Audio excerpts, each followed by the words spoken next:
Le titre du message ce matin, c'est « Entrer dans la dimension de Dieu ». Entrer dans la dimension de Dieu. Il est question pour nous de comprendre le miracle des langues de l'Esprit.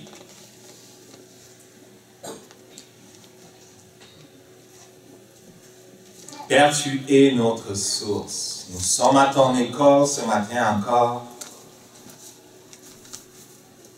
Parce que nous avons trouvé grâce à tes yeux, fais-nous connaître tes voies. Cette prière, le Saint-Esprit l'a inspirée à Moïse et tu as fait pour lui des choses extraordinaires.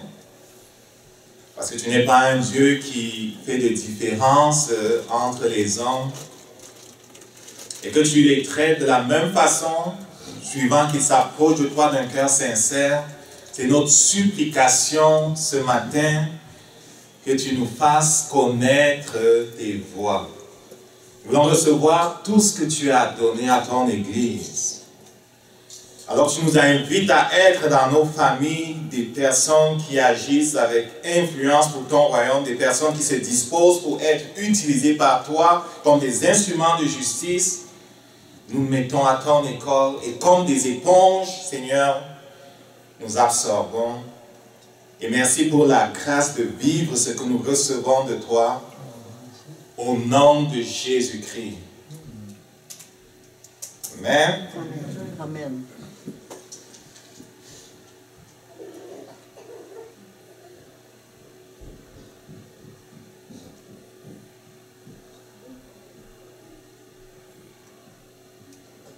On a vraiment besoin d'apprendre à entrer dans la dimension de Dieu. Parce que comme le dit la parole de Dieu, Satan rôde comme un lion rugissant et il cherche qui il va dévorer. Il rôde partout, en Afrique, en Amérique, dans le monde entier. Ces anges sont à l'œuvre de façon de plus en plus active pour sortir les gens de ce monde avant le temps. On a reçu cette semaine une nouvelle, en tout cas j'ai appris une nouvelle très triste, en tout cas pour moi, à cause que c'est arrivé à quelqu'un que je connaissais, qui était comme un aîné. Il s'est déplacé à Yaoundé pour faire dans le cadre d'une retraite. C'était comme un de nos parrains quand on était à Yaoundé. Il travaille pour le gouvernement, très instruit, il aime Dieu aussi de tout son cœur. Il enseignait à cette retraite à Kribi, une ville qui est comme proche de la mer. Et après avoir enseigné, je ne sais pas, c'est deuxième ou troisième jour, à un moment donné, dans la soirée, les autres sont allés comme se détendre au bord de la mer, alors qu'il s'en va comme pour se mettre à l'aise dans les toilettes ou quelque chose. Et en sortant de là, on le voit en peine. Et la madame qui le voit lui demande s'il a besoin d'aide. Il dit « Appelez mon chauffeur ». On appelle son chauffeur. Et ceux qui étaient là à la retraite avec lui s'en retournent pour voir ce qui se passe. Et on voit qu'il était attaqué dans son corps. Okay? Il avait un début d'AVC. Il n'est pas vieux, le monsieur. On le ramène dans la capitale, c'est comme des centaines de kilomètres pour entrer là-bas. Mais en route dans son véhicule, quand on le transportait, c'est lui qui détruit à achever ce qu'il avait commencé. Il est comme entré dans le coma. On ramène à l'hôpital, il n'en est pas sorti. Au bout de 3 jours, il est parti. Et quand j'ai reçu cette nouvelle-là, le Père était en train de me dire, on doit vraiment prier de plus en plus. Le pasteur ce matin nous parle de Karin, son petit enfant en quelque sorte, quelqu'un qu'il coach ici, son neveu, son enfant. Que Satan aussi voulait sortir avant le temps. On doit vraiment apprendre à entrer dans la dimension de Dieu, parce que c'est seulement quand on est dans la dimension de Dieu que l'on peut stopper ces choses-là. Je vous ai souvent raconté cette histoire d'un homme qui était prédicateur de la parole de Dieu et il vivait aux États-Unis. Un mois avant que cela n'arrive, plus d'une vingtaine de personnes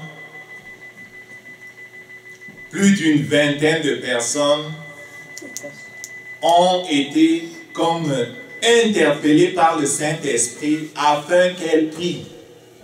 Plus d'une vingtaine de personnes pour qu'elles prient. Et les gens n'étaient pas sensibles à ce que le Saint-Esprit leur montrait. Ils se disent que je ne sais pas pourquoi je pense à ce monsieur aujourd'hui. C'est bizarre, ça fait longtemps que je n'ai pas pensé à lui. Mais qu'est-ce qui se passe? Il n'appelle pas, il ne prie pas. Souvent, vous pensez à quelqu'un, vous ne savez pas pourquoi vous pensez à cette personne. Priez. Si vous ne savez pas comment prier, priez en langue. C'est un fardeau que le Père dépose sur votre cœur afin que vous stoppiez les œuvres de celui qui veut détruire. Un jour, il sort de chez lui, il va dans son parking pour prendre son auto. Une fourmi rouge pique sa main quand il avait mis la main sur l'auto. Il était allergique aux fourmis rouges. Il tombe au pied de son auto, il fait une convulsion, en tout cas une réaction à cette affaire-là, et il meurt. Sa femme ne sort pas de la maison, ses enfants ne sortent pas de la maison, on le retrouve mort. Certains diront, Dieu voulait qu'il parte. Non, Dieu ne voulait pas qu'il parte. Pendant un mois, personne n'a su répondre aux appels de Dieu pour stopper cette affaire-là. Je ne le dis pas pour juger de ce qui s'est passé au Cameroun. Je le dis parce qu'en général, Dieu veut stopper des choses dans le monde. Est-ce qu'on comprend ça? Je le dis pour qu'on comprenne le sens de ce sujet-là et l'importance de ce thème-là, entrer dans la dimension de Dieu. Et une des façons de le faire, justement, c'est par la prière par l'Esprit, que Jésus-Christ a présenté comme un miracle. Dans Marc au chapitre 16,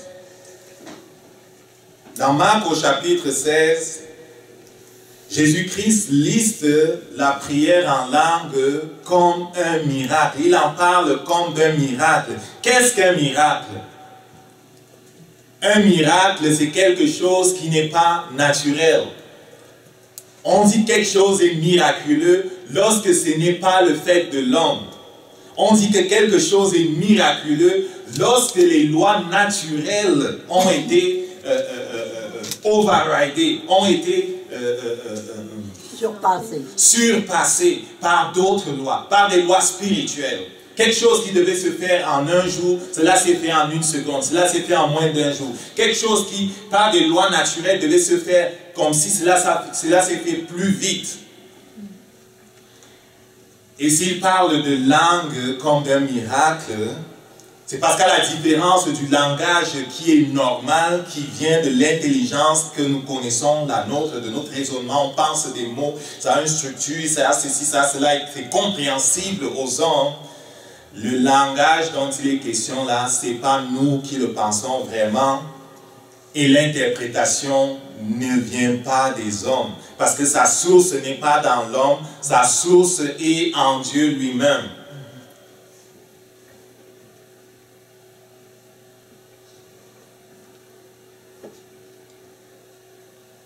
J'ai rencontré aussi l'histoire de cet homme qui était à son bureau, il étudiait, un homme de Dieu. Et il ne sait pas pourquoi le Saint-Esprit lui dit, prie en langue. Il prie, le fardeau ne se lève pas de son cœur. Il continue de prier, le fardeau ne se lève pas de son cœur. 3 heures plus tard, la police sonne à sa porte. Sa fille avait fait un accident mortel. Au sorti d'un virage, son char avait dérapé, je ne sais pas pour quelle raison. Et elle était allée assommer un arbre. C'est dangereux quand tu sors quand la force scientifique te sort de la route et puis tu t'en vas comme ça, là c'est hyper dangereux. Tu frappes sur un talus ou bien sur un arbre. En général, on n'en sort pas vivant. Sa fille est sortie indemne. Il a compris donc pourquoi le Saint-Esprit lui demandait de prier. Mais quand il priait, il ne savait pas pourquoi il priait. Et quand Pasteur Théo a raconté cette autre histoire qui se passait d'un homme qui s'est réveillé par le Saint-Esprit à 4 heures du matin, et il ne sait pas pourquoi il doit prier, il se met à prier simplement en d'autres langues, par l'Esprit. Le matin, on l'appelle du Cameroun pour dire que papa est mort et il est même ressuscité déjà. C'était grave ici. Est-ce qu'on comprend ça? Si tu n'apprends pas à entrer dans la dimension de Dieu, il va se passer autour de toi des choses qui normalement ne se seraient pas passées. Et quand tu rentreras au ciel, tu verras selon les livres de mémoire ou bien le livre des souvenirs qui notent tout ce qui se passe, tu verras combien tu as été short. Combien tu as été incapable de te joindre à Dieu dans ce qu'il veut faire. Amen. Mais je rends grâce à Dieu parce que tu es ici ce matin, et même pas seulement ce matin, parce que c'est quelque chose que le Père fait avec nous depuis le début. Il veut que nous comprenions le monde spirituel, il veut que nous comprenions qu'on peut changer les choses, il veut que nous comprenions que nous avons quelque chose à faire, il veut que nous comprenions que ça ne dépend pas seulement de lui, il veut que nous comprenions que notre part est importante. Amen.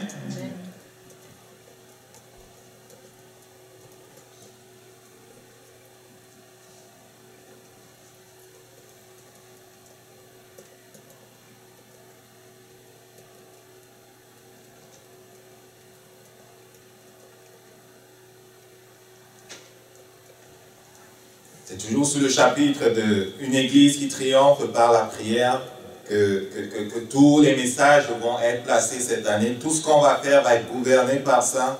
On veut triompher par la prière. On rappelle qu'il y a une activité permanente des anges, un flot constant du Saint-Esprit. Par la prière, nous rejoignons Dieu dans le travail qu'il fait autour de nous. Amen. Le Saint-Esprit est à l'œuvre continuellement, continuellement, continuellement, continuellement. Il y a même un ciel ouvert au-dessus de l'Église, un ciel ouvert au-dessus de toi. Et les anges veulent faire de quoi? C'est à nous de nous mettre en sync avec lui. Et les langues nous aident à être en sync avec lui. Il y a différentes formes de prière. Il y a l'action de grâce, il y a l'adoration, il y a la louange, comme ce matin on a fait une louange extraordinaire, amen. Dans la louange, on élève Dieu, on chante, on proclame qui il est, on chante comme ce matin, c'est ça la louange. On peut le faire corporativement, on peut le faire individuellement. Il y a la supplication qui est la prière dans laquelle tu supplies Dieu. Tu pries avec instance, tu pries, c'est comme fort, ce n'est pas simplement de la demande, mais c'est vraiment intense. Il y a la prière d'accord où tu pries avec quelqu'un et vous mettez d'accord sur un sujet, vous mettez d'accord sur ce pourquoi vous voulez prier et vous priez avec accord, c'est très puissant.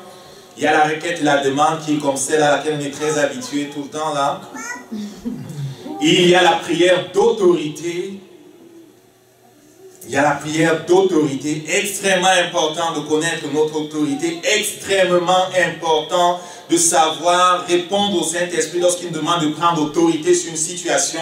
Pourquoi? Parce qu'en tant que chrétiens, nous sommes en Christ.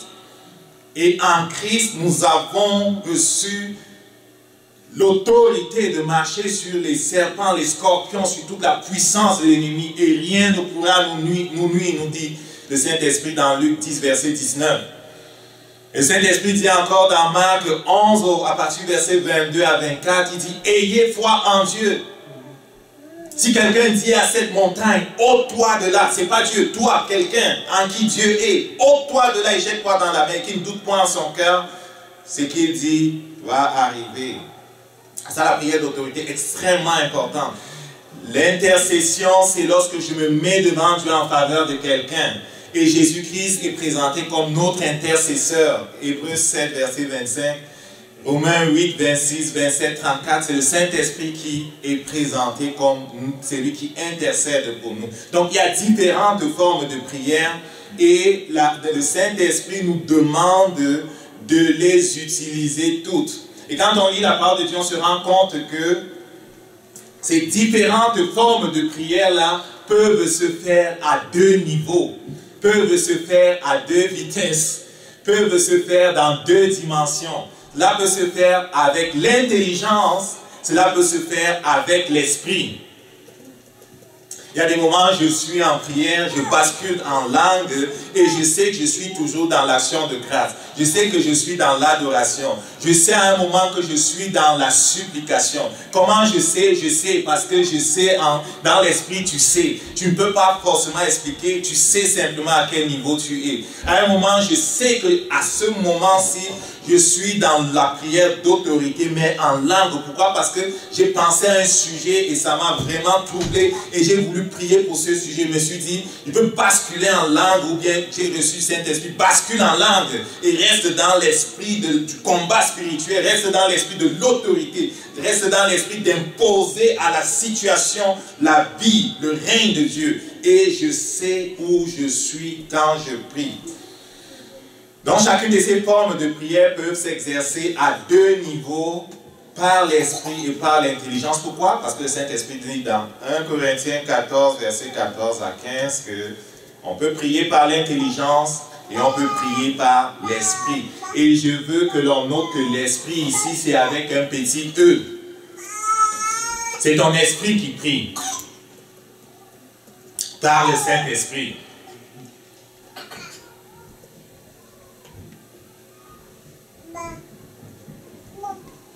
On aura le temps de venir sur ces prières-là individuellement.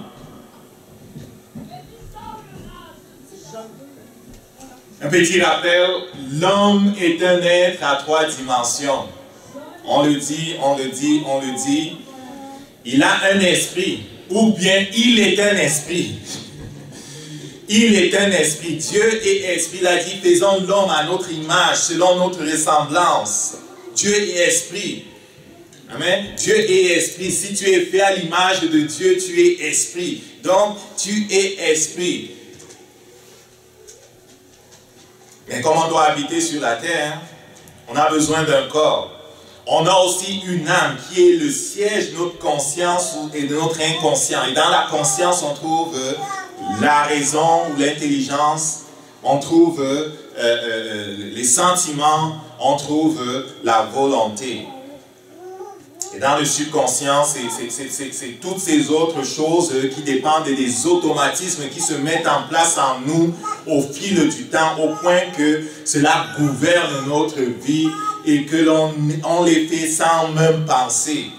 Amen, c'est ça le subconscient, tout ce qui est rendu automatique du point de vue des habitudes, c'est rendu comme automatique, tu fais sans penser. Et c'est tellement contrôlant et nous sommes pratiquement contrôlés par ce qui est dans notre subconscient.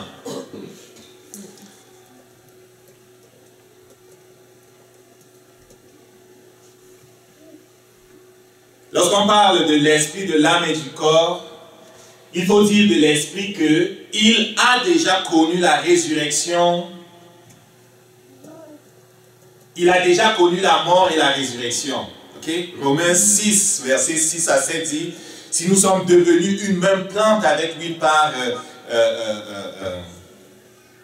conformité à sa mort, nous le serons aussi par conformité à la résurrection. C'est quelque chose que nous sommes déjà, quelque chose qui a déjà été fait. Ce n'est pas quelque chose qui est à venir, c'est quelque chose qui est déjà. 2 Corinthiens 5, verset 17 dit que nous sommes une nouvelle création. Qu'est-ce qui est nouveau en nous? C'est l'esprit qui est nouveau. C'est l'esprit qui a été recréé. Comme dit le Saint-Esprit dans Éphésiens 2, 10. Créé en Jésus pour des bonnes œuvres. Créé en Jésus qui? Ton esprit, recréé en Jésus. L'esprit que tu avais avant la croix était séparé de Dieu. Il était incapable de connaître Dieu. Mais lorsque le Saint-Esprit t'a amené à la croix et que par la foi tu t'es identifié à Jésus-Christ dans sa mort et dans sa résurrection, par quelques voies mystérieuses, Dieu t'a recréé en Jésus-Christ, en sorte que tu es une nouvelle création. Tu es quelque chose de nouveau, tu es un descendant de Jésus-Christ. Avant, on était des descendants d'Adam, maintenant par le Saint-Esprit, on est des descendants de Jésus-Christ, une seule génération plus bas. Après Jésus, nous, les enfants de Jésus, les descendants de Jésus, le nouvel Adam. Et le Saint-Esprit dit dans 1 Corinthiens 6, verset 17, que tu es un seul esprit avec Jésus-Christ. En parlant de l'esprit, il dit que c'est la demeure du Saint-Esprit. 1 Corinthiens 6, verset 19. Le Saint-Esprit, c'est le lieu de la perfection. Il n'y a pas de limitation. C'est pour ça qu'il dit, marchez par l'Esprit et vous n'accomplirez pas ce que veut l'âme. Ce que veut l'âme. Amen. Donc, c'est le lieu de la perfection, il n'y a pas de limitation. Pourquoi? Parce que c'est la place où le Saint-Esprit règne. L'âme est assauvée par la parole de Dieu. Jacques 1, verset 21. Il dit de s'attacher à la parole qui peut sauver nos âmes. Pourquoi notre âme est assauvée? Parce qu'elle n'a pas encore été sauvée. Notre esprit est déjà sauvé, il est recréé, il est parfait, il est comme Jésus. Notre âme est assauvée, il est en route pour le salut. Donc c'est là où se passe la transformation quotidienne. C'est un processus qui est en route jusqu'à ce que l'on quitte la terre ou jusqu'à ce que Jésus revienne. On se souvient ce qu'a dit le Saint-Esprit dans Romains 12, verset 2. Ne vous conformez pas au siècle présent, mais laissez-vous transformer par le renouvellement de votre intelligence pour connaître quelle est la volonté de Dieu, ainsi de suite, ainsi de suite, ainsi de suite. À propos de l'âme, je pense que c'est la demeure des vieilles habitudes. On a vu que dans l'âme, il y avait le subconscient, n'est-ce pas? Il y avait le conscient, la partie haute, le subconscient, la partie basse. Moi, je pense qu'on peut voir l'âme comme la demeure de vieilles habitudes. À cause de ce que c'est la demeure de vieilles habitudes, ce n'est pas parfait. Ok? L'âme n'est pas parfaite encore. Donc, c'est l'imperfection. Ce n'est pas illimité, c'est limité. Amen. À propos du corps, il va connaître la mort, à moins que Jésus revienne. Amen. Si Jésus revient aujourd'hui, nous n'en connaîtrons pas la mort physique. Amen. Et s'il connaît la mort physique, il va connaître aussi la résurrection. 1 Corinthiens 15. À propos du corps, le Saint-Esprit dit, c'est le temple du Saint-Esprit. Mais on comprendra que le Saint-Esprit n'habite pas directement dans le corps, quoi. Est-ce qu'on comprend ça? De la même façon que le temple de Jérusalem était immense comme ça, il y avait la cour extérieure, il y avait le lieu saint, le lieu très saint à l'intérieur duquel se trouvait le tabernacle. Ainsi en est-il de notre être. Le Saint-Esprit n'est pas directement en contact avec notre corps. Il est comme dans le lieu très saint, qui est notre esprit. La cour extérieure, le lieu saint, le lieu très saint. Le Saint-Esprit habite dans le lieu très saint, exactement comme l'arche de l'Alliance était dans le lieu saint et non dans le lieu, était dans le lieu très saint et non dans le lieu saint ou bien la cour extérieure. Est-ce qu'on comprend ça?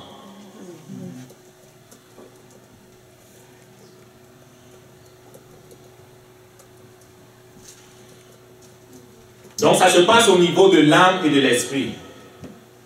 Plus avancé sera le processus de sanctification, moins important sera l'effet des imperfections et des limitations qui sont dans notre âme. Quand on dit souvent personne n'est parfait, on pense à ce qui se passe ici. Quand la Bible vous dit vous êtes saint, le Saint-Esprit pense à ce qui se fait ici. Et vous allez aller dans le livre de Pierre et voir des choses, vous donc qui êtes saints. Après il dit, abandonnez tout mensonge, abandonnez ceci, tu dis, mais je suis saint ou pas là? Non, on est saint, mais on est en sanctification au niveau du lieu saint, au niveau de l'âme. Amen. Donc, plus avancé sera le processus de sanctification, moins important sera l'effet des limitations qui sont dans notre âme.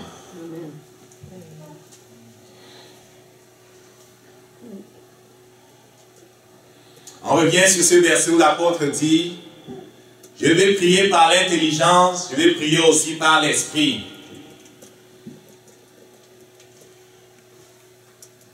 Moi, j'ai tendance à penser que les prières qui sont faites par l'esprit sont potentiellement parfaites et illimitées.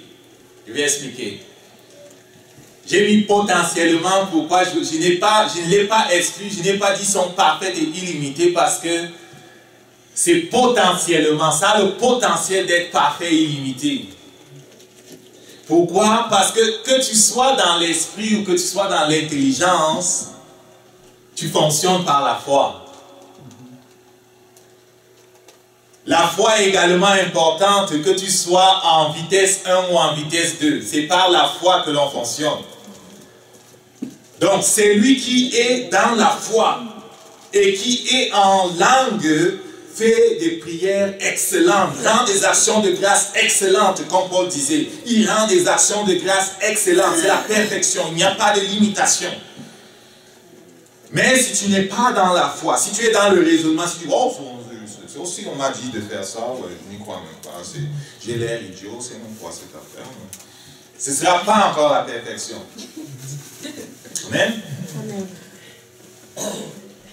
La prière faite par l'intelligence est sujette aux limitations et aux imperfections de l'âme. Mais celui qui prie par l'intelligence et qui est dans la foi, fait des prières aussi qui sont pas pires. Est-ce qu'on comprend ça? Amen. Ça vient de l'âme. Hein? Souvent, tu es rendu pour prier pour quelqu'un et j'ai entendu le témoignage de quelqu'un qu'on avait appelé pour prier pour un de ses amis ou un de ses membres d'église ou quelque chose qui était malade. On l'a appelé que viens vite prier. En fait, quand il arrive pour prier, celui qui était malade est maintenant mort. Mais lui croyait qu'il était juste malade. Ça aide de ne pas savoir la vérité souvent. Donc il a prié avec une grosse foi là. Et la personne est ressuscitée. Ah, il était mort. Mais il avait déjà prié avec foi. Amen. C'est pour ça que j'ai dit que quand tu es dans l'intelligence et que tu es dans la foi, tu fais des prières qui ne sont pas pires. Parce que parfois, de savoir c'est quoi le problème, tu n'as même plus le goût de prier. Est-ce que ça vous est arrivé? Oui. Une situation, tu te demandes même, est-ce que tu sens que tu n'as pas la foi pour prier? C'est pour ça que vous allez voir certains, quand on dit il faut prier, tu les vois commencer à dire chaka, chaka, chaka. Il charge sa batterie et ce n'est pas le temps de charger la batterie là. Il se rend compte que mes batteries sont peut-être vides et il commence à dire qu'il faut que je m'échauffe d'abord. Est-ce qu'il n'y a plus de musique de louange? Il faut que je m'échauffe d'abord parce que l'affaire là c'est grave, quoi, c'est grave. Hein? On se plaint souvent des disciples de Jésus que, écoute, quelqu'un leur a apporté un malade, ils n'ont pas pu le délivrer, et puis il dit, quand Jésus descend de la montagne, on dit qu'ils n'ont pas de foi là. À leur place, qu'est-ce qu'on aurait fait? On se plaint souvent de ceux qui sont allés visiter le pays de Canaan là, et puis on dit qu'ils ont été rebelles, les 10 autres là. Hey, ils ont vu des gens qui avaient 30 mètres là. Ils ont été impressionnés dans le naturel. De la même façon, les disciples de Jésus ont été impressionnés quand ils ont vu la convulsion. Nous tous, ça nous arrive, quelqu'un te dit son problème, tu n'as même plus le goût de prier pour lui. Tu te dis que ouais, j'ai ceci, j'ai essayé d'avoir un enfant, je n'ai même pas pu l'avoir, il est mort. On m'a même enlevé l'utérus, mais je compte sur Dieu pour avoir un enfant. Et pour moi. Ah, on a enlevé l'utérus. Si c'est ta volonté, c'est bien. Mais c'est ça qu'on appelle le miracle. C'est pas tout le monde qui prie pour ça, Marie. Il faut être fou là pour prier. On a enlevé l'utérus. Ah, et tu viens me voir. Ah, va voir Dieu. Si c'est sa volonté. Après, il dit, ok, on va prier.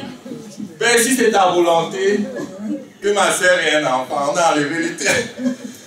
Non, tu n'es pas dans la foi. C'est dur, c'est dur. C'est là où les langues aident. Il dit, celui qui prie par l'esprit, ou celui qui prie par son esprit, 1 Corinthiens 14, tout se trouve là-bas, dit des mystères. Dit des mystères au verset 2. Est-ce que Dieu a besoin de nous pour faire les choses? Dieu a besoin de nous pour faire les choses. C'est ça qu'il dit à l'autre, que ce livre de la loi ne s'éloigne pas de ta bouche. Médite-le jour et nuit afin d'apprendre à te conduire selon ce qui s'y trouve écrit. Car c'est alors que tu auras du succès. C'est alors que tu réussiras. Il y a des mystères qui sont en Dieu, comme Deutéronome 29, verset 29 dit. Des choses qui sont cachées en lui, des choses qu'il a réservées pour un temps comme celui-ci. Des choses qui te concernent même, qui sont cachées en Dieu. Quand tu entres en langue et que tu permets au Saint-Esprit de prier à travers toi, lui qui connaît le cœur de Dieu, lui qui connaît le dedans de Dieu, verbalise ces choses pour toi. Verbalise ces choses pour toi. Proclame ces choses à travers toi. Quelqu'un dirait, est-ce qu'il ne peut pas le faire à travers quelqu'un d'autre? Non, c'est à travers toi qu'il veut le faire. C'est à travers toi qu'il va le faire. Et donc tu dis des mystères qui concernent non pas seulement le design de Dieu pour toi, mais le design de Dieu pour ta famille, le dessein de Dieu pour ta génération, le dessein de Dieu pour ce que Dieu veut faire avec toi. Il dit des mystères. Au verset 4, on dit qu'il s'édifie soi-même. S'édifier, c'est se rendre fort à l'intérieur. Parfois, on se sent abattu. Parfois, on se sent faible. Parfois, on n'a pas justement, comme on a dit tantôt, le courage de prier pour certaines situations. Parfois, on n'a même pas le goût de continuer. Parfois, on n'a pas le goût d'avancer. Parfois, on est dégonflé. De prier en langue te remet en selle. De prier par l'esprit te remet dans cette place où tu sais. Bien que tu ne vois pas l'issue, tu sais que cela va se faire. Tu n'es pas impressionné par ce que tu vois. Tu n'es pas abattu dans ton âme. Ton esprit n'est pas brisé. Tu es debout. Tu résistes. Et il dit que lorsque tu es en langue, voilà une révélation ici, ton intelligence est stérile. Verset 14. Et donc tout ce qui est potentiellement source d'imperfection, de limitation et shutdown. Ferme la bouche l'âme. Maintenant, c'est dans la dimension de Dieu qu'on est et c'est le Saint-Esprit qui règne. Et il y a même des études qui ont été faites. Il y avait eu une dans le livre Adventure with God de John Gillett en Afrique du Sud. Des expériences avaient été faites sur lui. Alors qu'il priait en langue, on l'avait connecté, c'est pas si c'était un électroencéphalogramme ou quelque chose, ils ont mesuré ce qui se passe dans son cerveau. Et on s'était rendu compte que quand il priait dans le naturel et quand il priait en langue, les mesures qui étaient prises de toute l'énergie qui était mise par son cerveau. Il y a de l'électricité dans notre cerveau, est-ce qu'on sait ça? Il y a de l'électricité chimique dans notre cerveau. Les nerfs communiquent avec de l'électricité chimique là.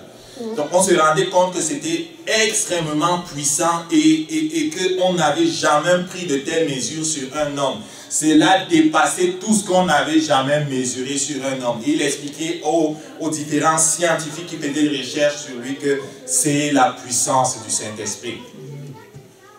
Lorsque ton intelligence laisse la place au Saint-Esprit, Dieu peut être à l'œuvre. Et entrer dans la dimension de Dieu, c'est justement pouvoir se positionner de façon à ce que Dieu soit à l'œuvre sans limitation. Au verset 17, il dit, on rend d'excellentes actions de grâce. Et ce n'est pas seulement les actions de grâce qui sont excellentes, c'est tout ce qui est fait par l'Esprit qui est excellent, parce que c'est Dieu lui-même qui combat, c'est Dieu lui-même qui le fait.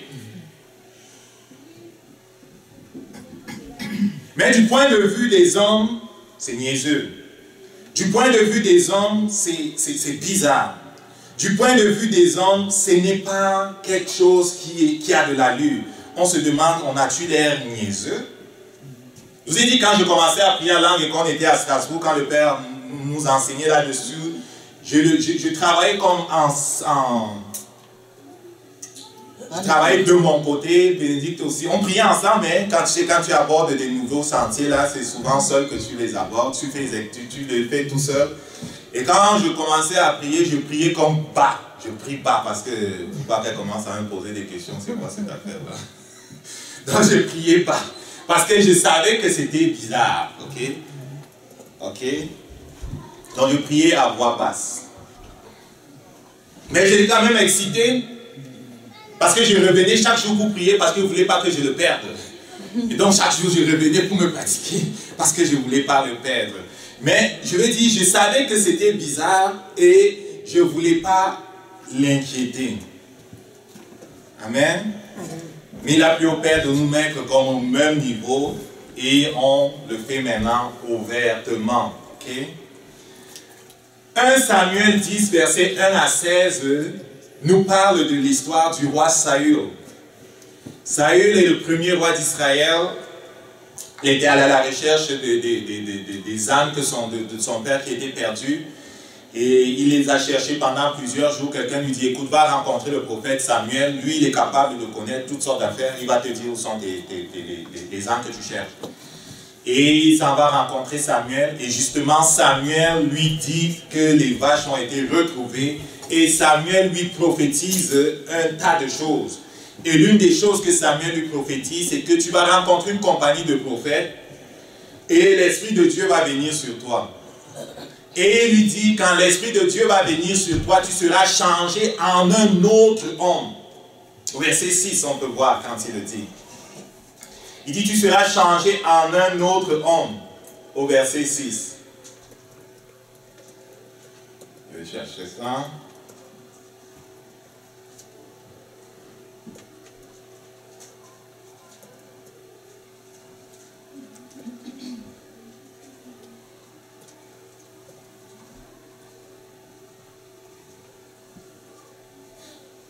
Après cela, tu arriveras à Gibéa Elohim, où tu trouveras une garnison des Philistins. En entrant dans la ville, tu rencontreras une troupe de prophètes descendant du haut lieu, précédés de luttes, de tambourins, de flûtes, de harpes, prophétisant eux-mêmes.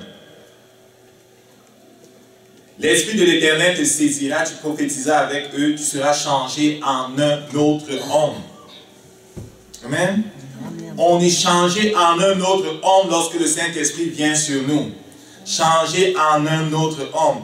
Il y a une version qui dit à propos du verset 5 que les prophètes qui descendaient de Gibéa, il utilise quel terme? Louis II utilise le terme, c'est-tu Louis II? Il utilise une autre expression qui veut dire un peu bizarre là. Il parlait des choses bizarres. En tout cas, c'est bizarre quand tu bascules en langue. C'est bizarre quand le Saint-Esprit entre Quand le Saint-Esprit entre en action, ce n'est pas quelque chose de normal. C'est bizarre. C'est normal que cela ne soit pas normal. C'est normal que cela soit différent de ce à quoi tu as été habitué jusque-là. Et donc, ne sois pas bloqué par le fait que c'est différent. Parce qu'il dit clairement que tu seras changé en un autre homme. Pourquoi? Parce que c'est le Saint-Esprit qui prendra le contrôle et qui fera les choses. Il est fait différemment. De la même façon que Dieu a choisi des choses fortes pour sauver les hommes. Okay? On s'attendait à ce qu'il sauve les hommes d'une certaine façon, mais il a choisi des choses folles qui ont été rejetées même par les premiers, les prêtres d'alors, les chefs religieux de ce temps, du temps, parce que c'était bizarre, parce que c'était comme n'importe quoi, ils l'ont complètement rejeté. Dieu a quand même choisi les choses folles. Est-ce qu'on comprend ça? Dieu ne choisit jamais les choses avec lesquelles les hommes sont à l'aise. Ce que Dieu fait va toujours offenser les gens. Jésus offensait toujours les gens. Ce que Dieu fait va toujours être offensant. C'est offensant pour qui? C'est offensant pour notre intelligence. C'est offensant pour notre raisonnement. C'est offensant pour l'homme naturel. C'est pour ça qu'il dit que l'homme naturel ne reçoit pas ce qui vient de la parole de Dieu. Pour lui, c'est une folie.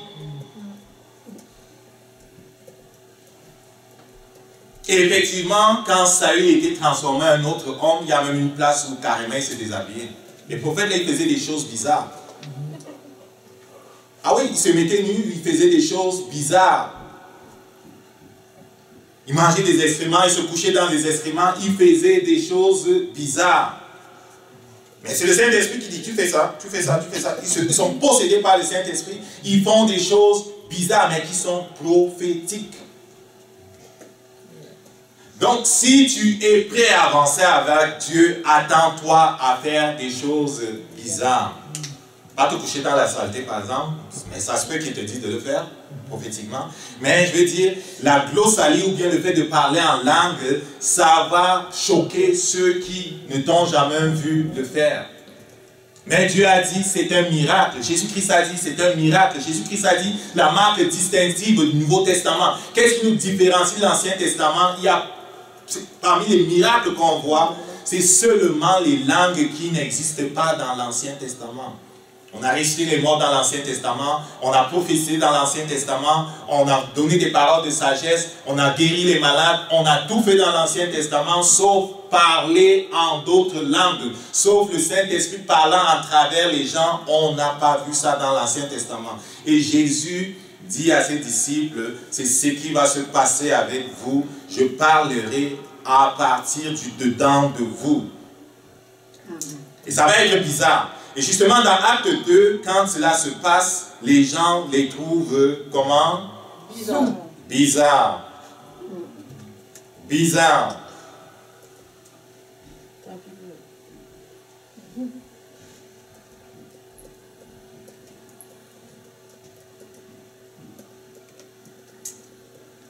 Donc, ce n'est pas la dimension de Dieu, c'est le règne du Saint-Esprit. Il prend possession d'un homme et le change en une autre personne. Jésus aussi a été changé en une autre personne.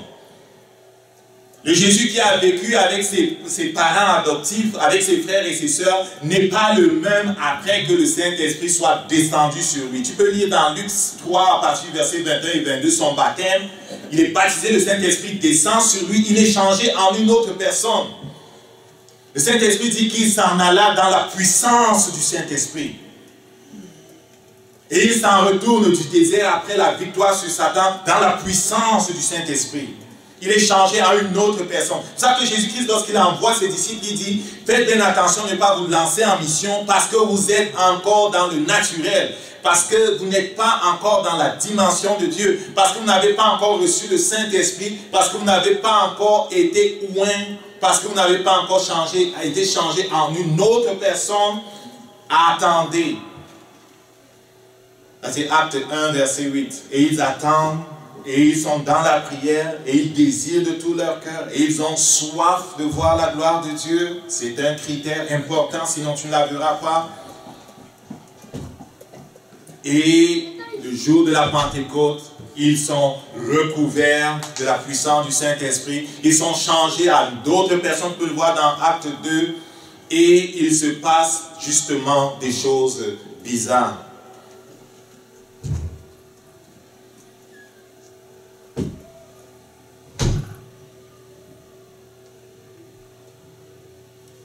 Donc le baptême dans le Saint-Esprit est nécessaire pour entrer dans la dimension de Dieu ou pour être transformé en une autre personne ou pour permettre au Saint-Esprit qui vient justement habiter dans notre esprit, le remplir littéralement et qui commence à s'exprimer en dedans de nous.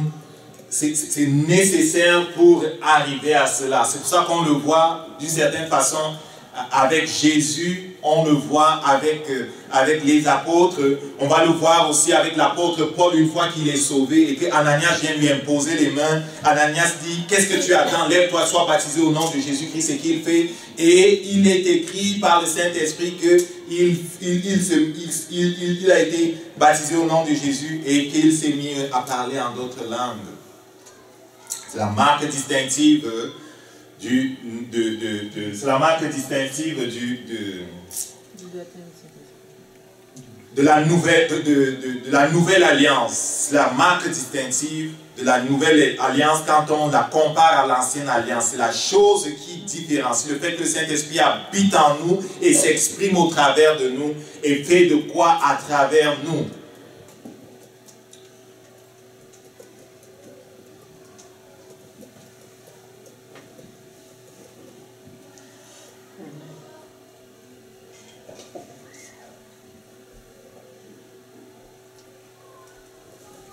Pourquoi les gens ne parlent pas en langue beaucoup? Parce qu'ils n'ont pas été enseignés. Le Saint-Esprit dit que quand tu es en langue, c'est le Saint-Esprit qui est en charge, ce n'est pas toi qui prie. Ton intelligence est stérile. Je ne sais pas dans quelle université c'est, une étude a été faite, j'ai oublié l'université. Et il s'agissait de mesurer le flot du sang au niveau du cerveau pendant que les gens sont en langue. Et l'étude a démontré, en tout cas l'hypothèse de l'étude, c'était qu'il est reconnu que lorsque l'on parle comme je parle là, il y a un afflux de sang au niveau de la zone frontale, ok, et d'autres zones du cerveau. Parce que c'est là où se trouve comme le désir, la volonté, toutes ces choses-là. Il y avait des hypothèses du style que lorsque les gens pratiquent la méditation, comme font les gens des religions orientales, les bouddhistes ou bien les moines des religions orientales, leur personnalité est altérée. Parce qu'ils entrent comme en transe quand ils sont à un certain niveau dans leur méditation, c'est pour ça que ça s'appelle transcendantal. Parce que tu disparais à un moment donné, ta personnalité est altérée. Ok, c'était l'hypothèse de l'étude, ok? Que quand on est en méditation, là, notre personnalité est altérée, cela peut se voir au niveau du lobe supérieur pariétal, puis on ne va pas perdre le temps avec ça. Quand on est en langue, c'est quelque chose qui est tellement actif, et on s'attendait à ce que justement le flot de sens dans la région frontale augmente. Amen. Mais les résultats ont démontré que quand on avait mesuré, cela n'était pas le cas. Quand on a mesuré les bouddhistes et tous ces gens, ou bien les sœurs franciscaines, quand elles sont en prière intense, dans leur région frontale, le flot de sang augmentait plus que, comme quand je parle comme ça là. Mais pour ceux qui étaient en langue, quand on a mesuré, on peut voir que on peut voir que les régions, ça c'est quand on prie en langue ici, ça c'est quand on parle comme je parle, la partie verte ou bleue ici est beaucoup plus grosse que quand on est en haut. En tout cas, c'est une étude qui a été faite et qui montre justement que quand on est en langue, il se passe que c'est le Saint-Esprit qui prend le contrôle. Amen. La science valide ce que dit la parole de Dieu. Mais nous, on n'attend pas la science pour connaître quelle est la vérité. Amen. Je vais vous montrer rapidement pour finir. On va voir peut-être la prochaine fois comment on prie en langue. C'est une question de foi. C'est par la foi que l'on entre en langue. Est-ce qu'on comprend ça? C'est par la foi que l'on entre en langue. C'est par la foi que l'on permet au Saint-Esprit d'agir au-dedans de nous. C'est par la foi qu'on exerce toutes les manifestations du Saint-Esprit. C'est selon la mesure de la foi, selon la révélation que l'on a, que l'on permet au Saint-Esprit de se mouvoir en nous. Mais quand on le fait c'est littéralement le Saint-Esprit qui prend le contrôle. On dit comme c'est toi qui inventes les mots. Non, ce n'est pas toi qui inventes les mots. Au début, peut-être oui, mais il y a un moment où quand tu es switché par la foi, tu es dans la foi, c'est le Saint-Esprit qui fait le travail. Is of speaking in tongues. Where's that made the church often more than gibberish? Purest form of prayer, beyond the constraints of normal language. Nightline's Vicky Mabry reports on the science of speaking in tongues.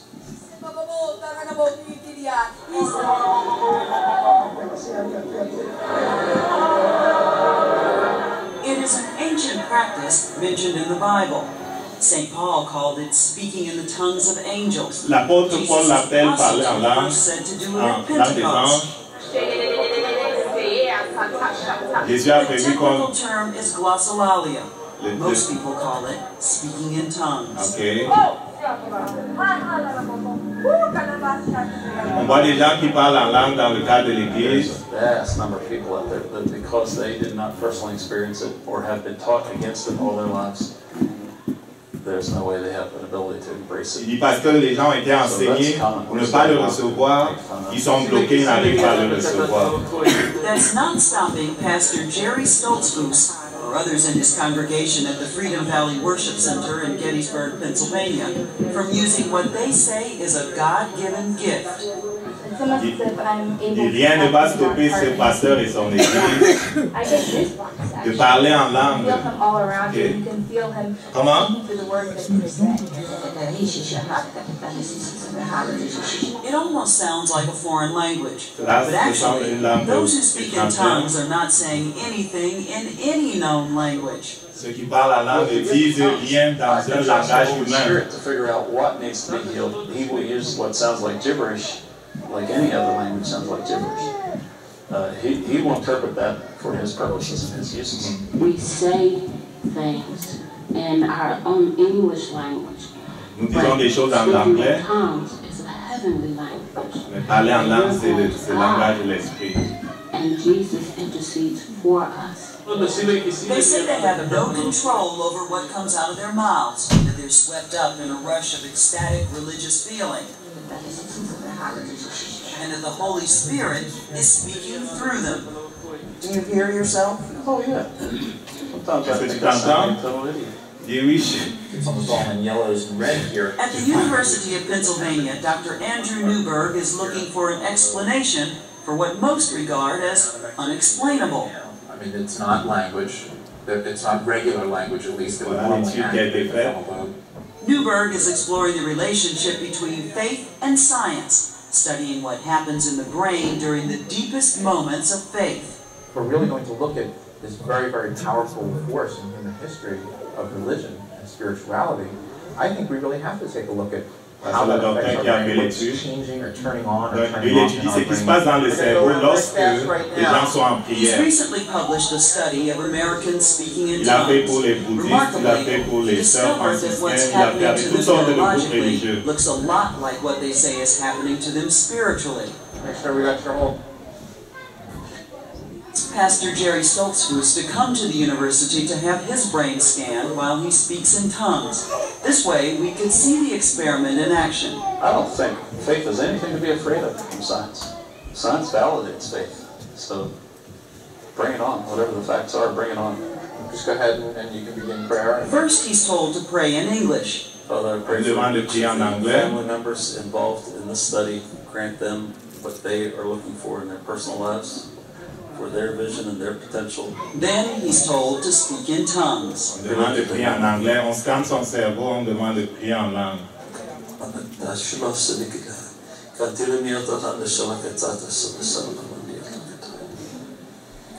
This is the first scan when he was in prayer, speaking in English. This is the second scan when he is praying in tongues.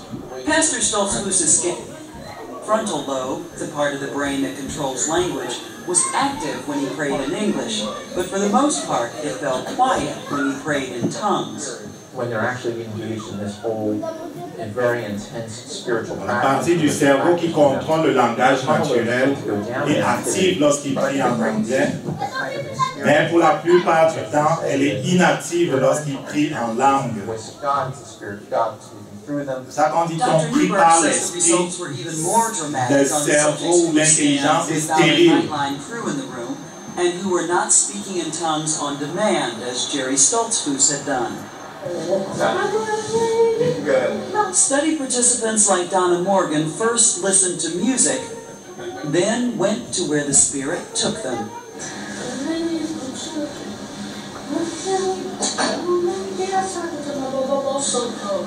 Madame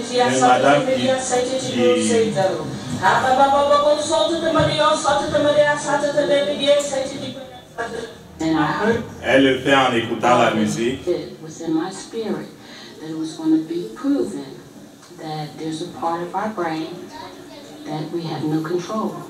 Il y a une partie de notre cerveau qu'on n'a pas, dont on ne contrôle pas quand on parle en langue, qu'on ne contrôle pas. We're out of control.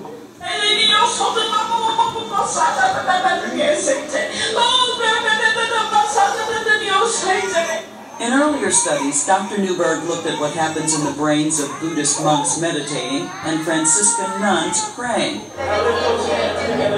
Il a fait la même étude comme on a dit pour les Different bouddhistes. from what happens to tongue speakers. That's a fairly stark contrast to the people who are like the Buddhists and the Franciscan nuns who were in prayer, because they were very intensely focused, and in those individuals, the frontal lobes actually increased activity. But Dr. Newberg isn't out to prove or disprove. Quand les sœurs franciscaines et les bouddhistes prient, il y a une intensité, une increase, un accru du flux sanguin dans le lobe frontal. A contrario, quand on prie en langue, il y a une réduction du flot sanguin dans le lobe frontal qui contrôle le langage intelligible. But for those who believe, it doesn't matter if science can find the footprints of the Holy Spirit in their 21st century brain scans. On n'a vraiment pas besoin de ça, mais parfois il y en a qui attendent que la science dise quelque chose pour croire. C'est un peu comme Thomas qui voulait toucher les plaies de Jésus avant de croire. C'est dommage. On ne devrait pas attendre la science pour croire ce que Dieu dit. Est-ce qu'on comprend ce que je dis là? Amen. On ne doit pas attendre que la science nous dise que oui, c'est vrai, lorsqu'on est en langue, la partie du cerveau qui contrôle le langage naturel est désactivée. On ne doit pas attendre la science parce que le Saint-Esprit le dit dans la parole. Pourquoi la partie du langage de notre cerveau qui contrôle le langage naturel est désactivée? Parce qu'on prie par l'Esprit, par la foi. Et qu'on laisse le Saint-Esprit faire de quoi à travers nous. Et si on veut être une église qui triomphe par la prière cette année, il faudra que l'on prie dans les deux dimensions. Avec l'intelligence, mais avec l'esprit aussi. Amen. On va voir dimanche prochain la prière par l'esprit. Amen. Amen. On va vraiment la pratiquer et on va posséder ces choses-là pour notre plus grand bien au nom de Jésus. On va se lever debout. Merci de votre patience. Père, nous te rendons grâce parce que tu es assis sur le trône. Nous avons voulu, Seigneur, prendre le temps de montrer à tes enfants que même la science valide ce que tu dis. Mais comme on l'a toujours dit, on le sait, la science est en arrière sur toi, Seigneur. Tu as des années-lumière de la science. Tu es avancé, Père. Ton royaume est avancé. Et nous sommes partisans de ton royaume. Nous faisons partie d'un royaume qui est en avance sur le monde. Qui est en avance sur le monde. Qui est en avance sur le monde. Nous n'avons pas, Seigneur, à marcher la tête basse. Parce que nous sommes vainqueurs, plus que vainqueurs. Nous te confions cette semaine. Nous te confions, Seigneur, toute notre vie. Nous confions même ce que nous avons reçu. Et nous prions, Seigneur, que tu accroisses en nous la faim et la soif, afin que nous recevions ce que tu donnes. Car c'est le critère pour recevoir. Avoir faim et soif de ce que tu donnes. Que ton nom soit sanctifié, toi qui es vivant, au nom de Jésus. Amen. Amen.